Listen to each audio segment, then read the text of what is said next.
processional da Santa Cruz, livrai-nos Deus, nosso Senhor, dos nossos inimigos. Em nome do Pai, do Filho e do Espírito Santo. Amém.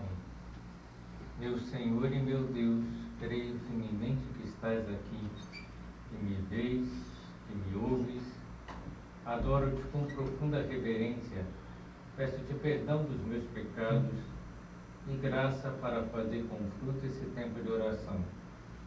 Minha Mãe Imaculada, São José, meu Pai e Senhor, meu anjo da guarda, intercedei por mim.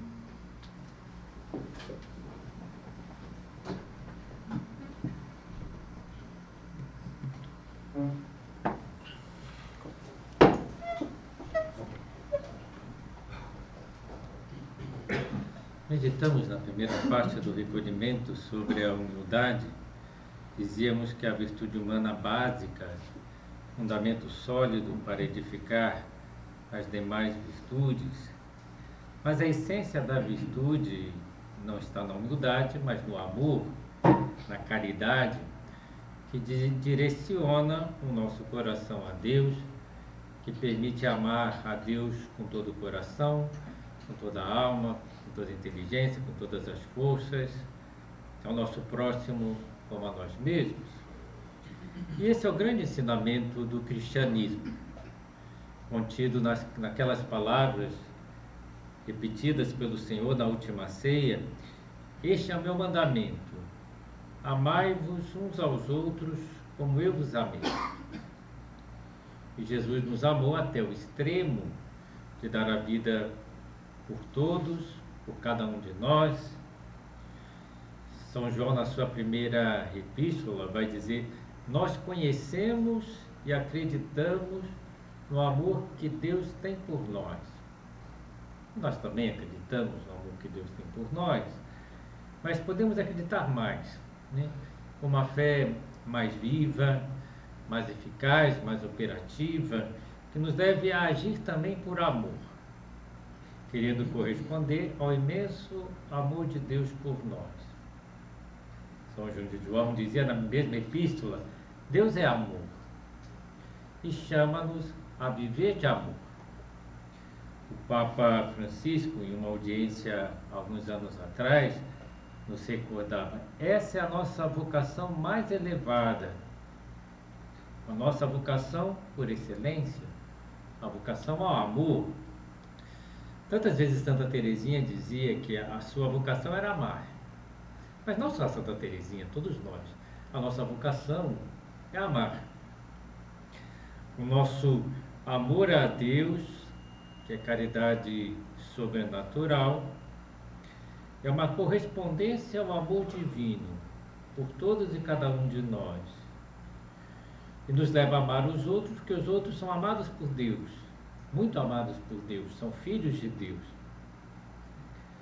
O Papa Francisco nos fazia notar que o amor de Deus e o amor aos outros estão tão unidos que em qualquer ato de fraternidade, de amor aos outros, a cabeça e o coração não conseguem muitas vezes distinguir se é uma questão de serviço a Deus ou de serviço aos nossos irmãos e irmãs, porque no segundo caso, o que estamos fazendo é servir a Deus duas vezes. Servindo a Deus ao servir os nossos irmãos. O próprio Jesus falou: tudo que fizeste aos mais pequeninos foi a mim que o fizeste. E o próprio Senhor se coloca, se apresenta como modelo e ideal de amor. E é um belo horizonte para o nosso amor pelos outros. Ter o coração de Cristo para os demais, levar o amor de Cristo aos outros.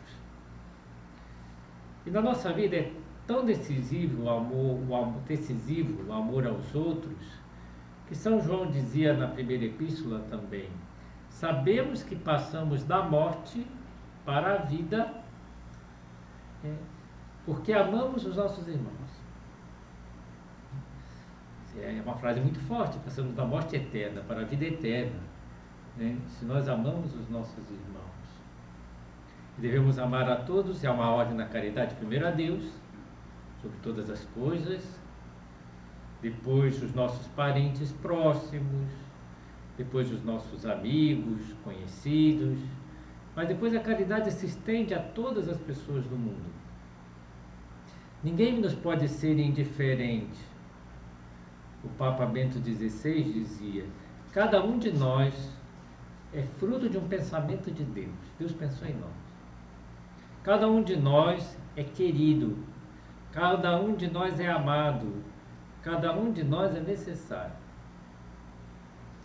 E nessa meditação do recolhimento, nós vamos considerar um aspecto da caridade. A caridade é muito ampla. Nós vamos falar mais da caridade com relação aos outros. E dentro da caridade com relação aos outros, que também é um tema amplo, nós vamos falar de 3 subtemas, né? A compreensão, o serviço, o que São José Maria chamava a semeadura de paz e de alegria.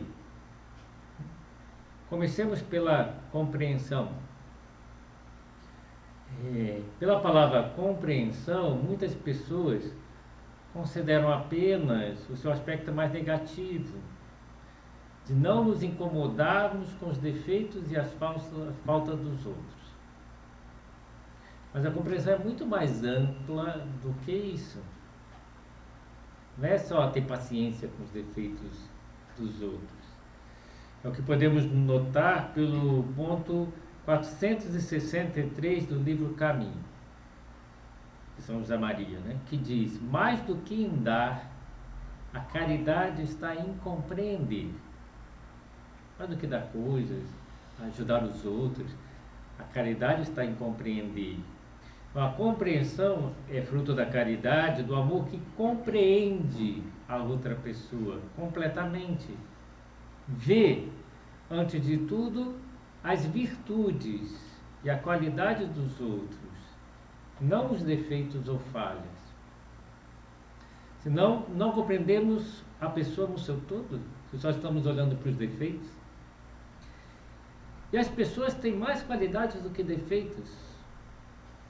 E as qualidades definem melhor a pessoa do que os seus defeitos. Tantas vezes eu recordo que no céu os santos já não têm mais defeitos, mas têm as suas qualidades. As qualidades são permanentes, as qualidades são eternas, que definem realmente quem é aquela pessoa. Então não podemos ver a pessoa através dos seus defeitos, como muitas pessoas veem. Aquele ali é um preguiçoso, aquele ali é um soberbo, aquele ali é um guloso, aquele ali é um sensual. É classificando as pessoas pelos defeitos, e a pessoa é muito mais, mas muito mais do que os seus defeitos. E o amor faz olhar com alegria para a qualidade dos outros. Devemos alegrar-nos com as virtudes dos outros, com o seu crescimento, com a sua prosperidade, que é o oposto da inveja, né? A inveja é ficar triste com o bem dos outros, que produz essa tristeza. Não, ao contrário, nós devemos nos alegrar com o bem dos outros.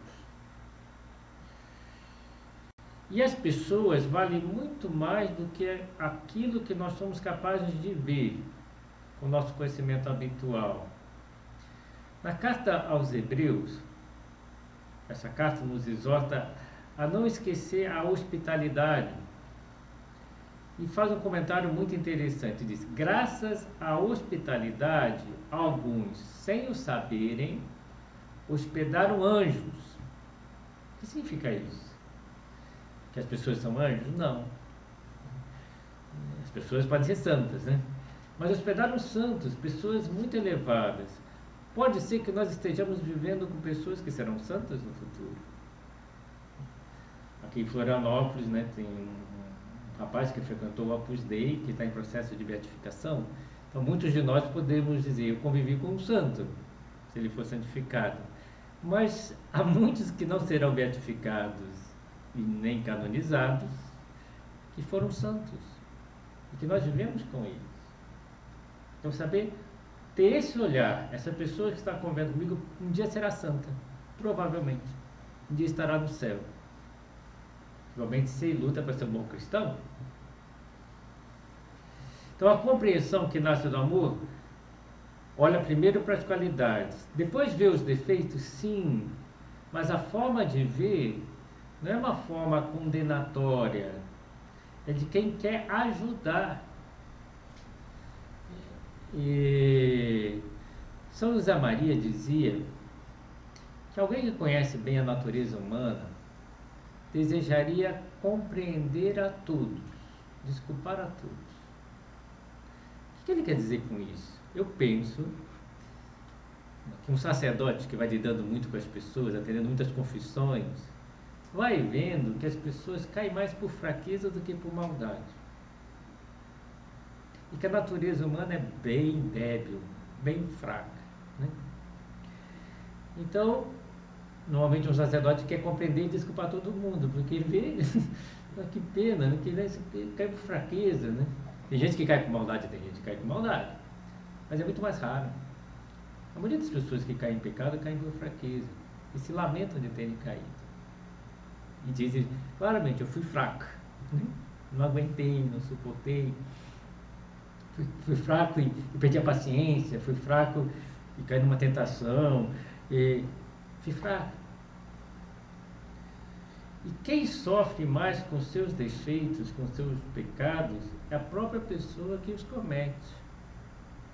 Basta perguntar para uma pessoa irada como ela sofre, né? Com a sua ira, né? O soberbo também sofre com sua, né? Fica sozinho, fica isolado, ninguém aguenta ele. Então a pessoa que mais sofre é a própria pessoa. Então a gente tem que olhar com misericórdia, com compaixão para as pessoas que têm falhas, que têm defeitos, que têm pecados, e pensar se nós não podemos ajudá-los. São José Maria falava muito da correção fraterna e pedia que no Opus Dei se fizesse.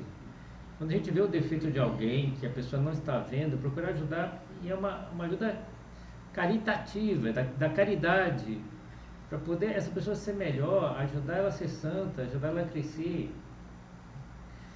E isso é muito importante nas famílias, que os pais corrijam os filhos. Eu já fui capelão de um colégio e eu atendia crianças de 7 a 10 anos. E já vi criança dizer: padre, eu acho que meu pai não gosta de mim porque ele não me corrige. O pai de fulaninha corrige ela, né? Meu pai deixa eu fazer tudo, acho que não se importa comigo. Interessante que uma criança diga isso, né? E é verdade. Os pais que não corrigem não amam de verdade, porque não querem o bem dos filhos de verdade, profundamente. Bem, os outros têm defeitos? Tem, e nós também. No relacionamento com os outros, devemos levar isso em conta. Que às vezes a irritação, a falta de paciência é defeito nosso. Diante, claro, talvez de algum defeito do outro, mas que nós não precisamos perder a paciência nem nos irritarmos. Não aceitar essas reações justificando, porque a tendência nossa é justificar.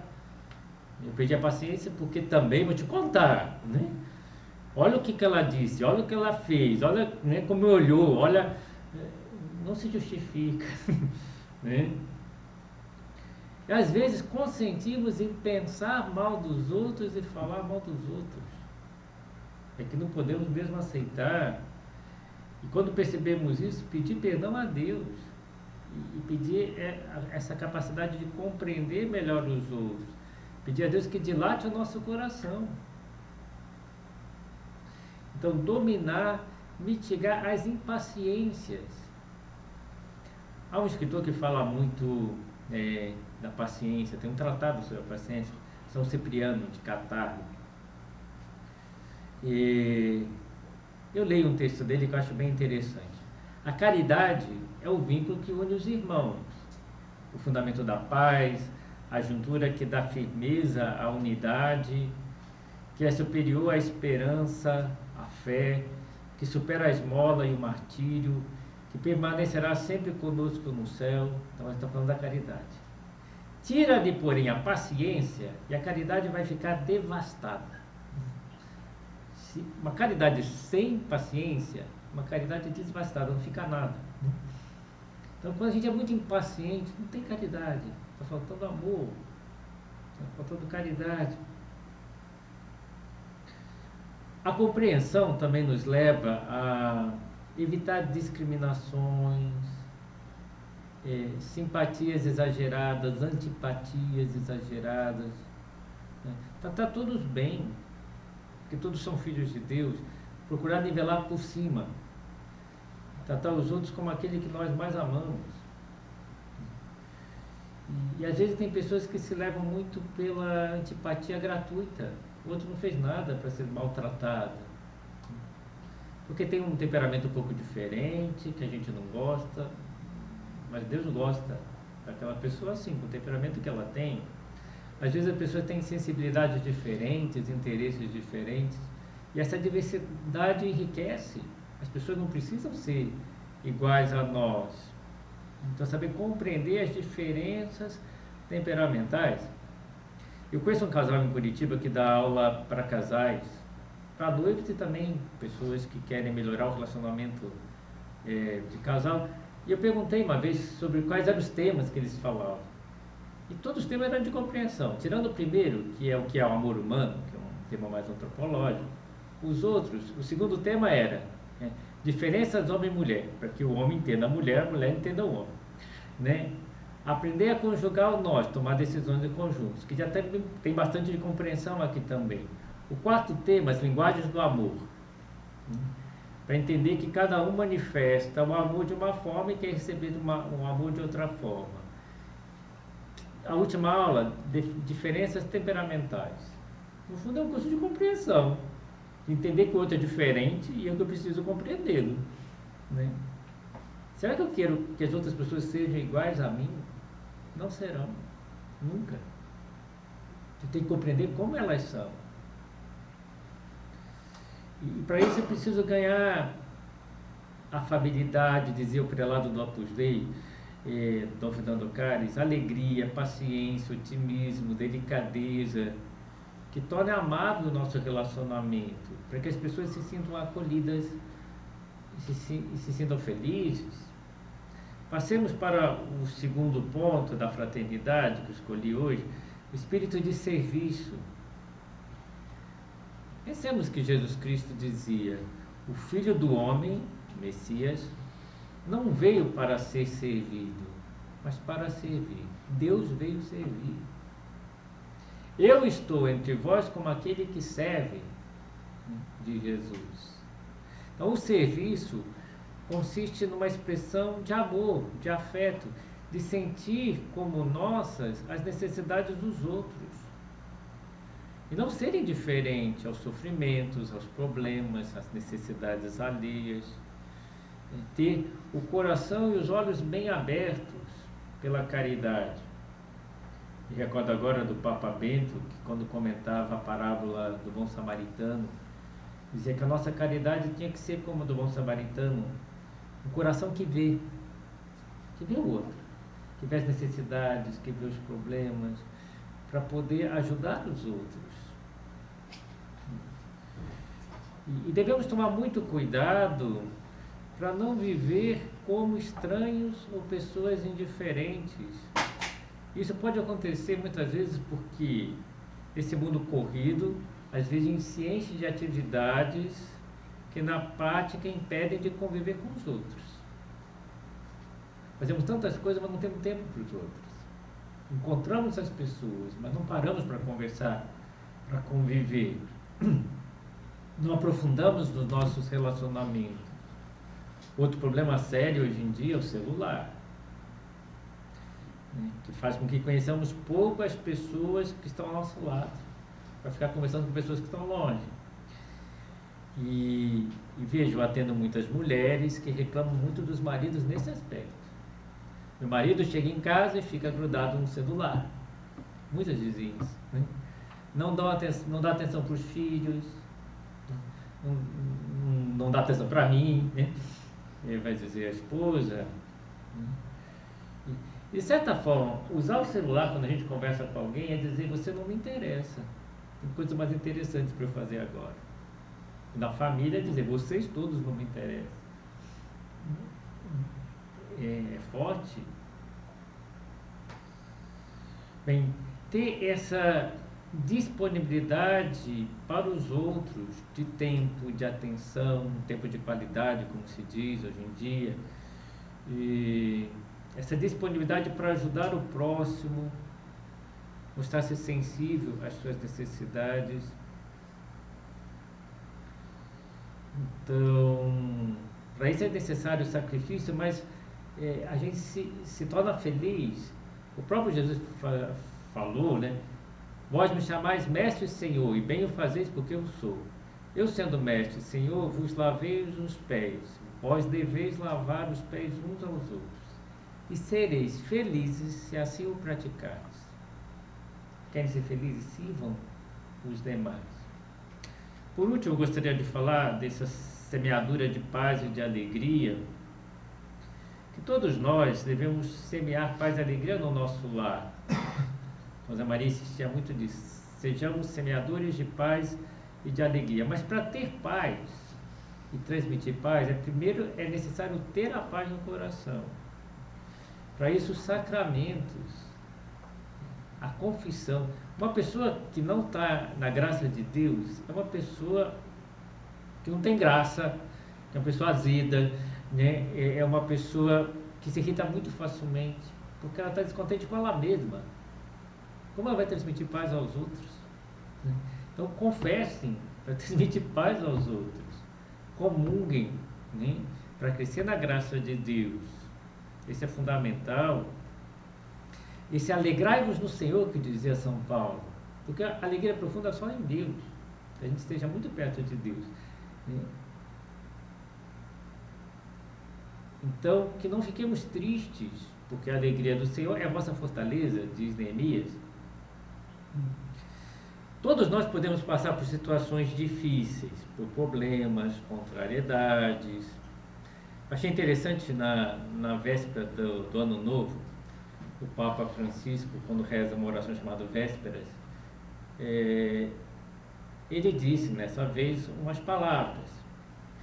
Achei interessante que ele dizia: sempre nós desejamos no ano que começa paz, alegria, felicidade, é normal. E a gente não vai desejar outra coisa, né, para as pessoas. Mas ele, com boa sabedoria, com a sua sabedoria, dizia: mas todos nós sabemos que o ano que vai começar vai ter dificuldades, contrariedades, problemas. O ano inteiro sempre tem. O que é importante é que nós sejamos alvos de oração. E não usava essa expressão, mas o importante é que nós façamos oração. Como Maria fazia. Maria meditava todas as coisas no coração. Maria esteve livre de problemas, dificuldades, contrariedades? Não. Basta a gente pensar em Belém, no Calvário. Né? Mas, na oração, ela transformava tudo em motivos de gratidão a Deus e de esperança. Então, o que a gente precisa é rezar, né, para ver as coisas com os olhos de Deus. Tudo concorre para o bem daqueles que amam a Deus. Porque a pessoa vê a bondade de Deus e se fixa nessa bondade de Deus e consegue transmitir essa alegria, essa paz para os demais. Bem, há muitas famílias que têm problemas sérios, né? Problemas sérios, pessoas com problemas psiquiátricos, pessoas idosas. Às vezes vem um cansaço de lidar com pessoas assim. Uma parte pode ser físico, mas uma parte também às vezes falta colocar mais amor, fazer as coisas com mais carinho. Às vezes é um cansaço, essa irritação é por não estar amando aquilo. Pode ser uma cruz para nós, mas a cruz é a união com Deus. São José Maria diz que, né, a alegria tem suas raízes em forma de cruz. Que a cruz não é fonte de tristeza. Uma história que eu conto, acho que foi a festa que eu vi mais alegria. Uma vez eu fui numa festa de uma criança excepcional, né? E ela convidou todas as pessoas do seu colégio, que também eram do mesmo tipo. Tinha tudo quanto é tipo de doenças ou de debilidades, né? E eu entrei naquela festa de aniversário, porque eu conhecia a moça que fazia aniversário, eu comecei a reparar uma alegria imensa como eu nunca tinha visto, tanto nas crianças como nos seus pais. Eu nunca vi tanta alegria, né? Comemorando a festa de aniversário da amiguinha, né? Eu falei, aqui tem uma coisa diferente. Eu falei, deve ser a cruz. Todos esses pais aqui têm uma cruz grande a carregar, mas como se tornaram bons, e como se tornaram alegres, como se tornaram felizes. É impressionante. Então a cruz não traz tristeza. Quando a gente ama a nossa cruz, traz alegria. E vamos encerrando essa meditação recorrendo a Nossa Senhora. A Senhora, sem dúvida, tornava a vida doce, amável, primeiro para Jesus, para São José, mas para todos que estavam ao seu redor. Que ela interceda por nós, para que nós vivamos essa delicadeza no trato com os demais.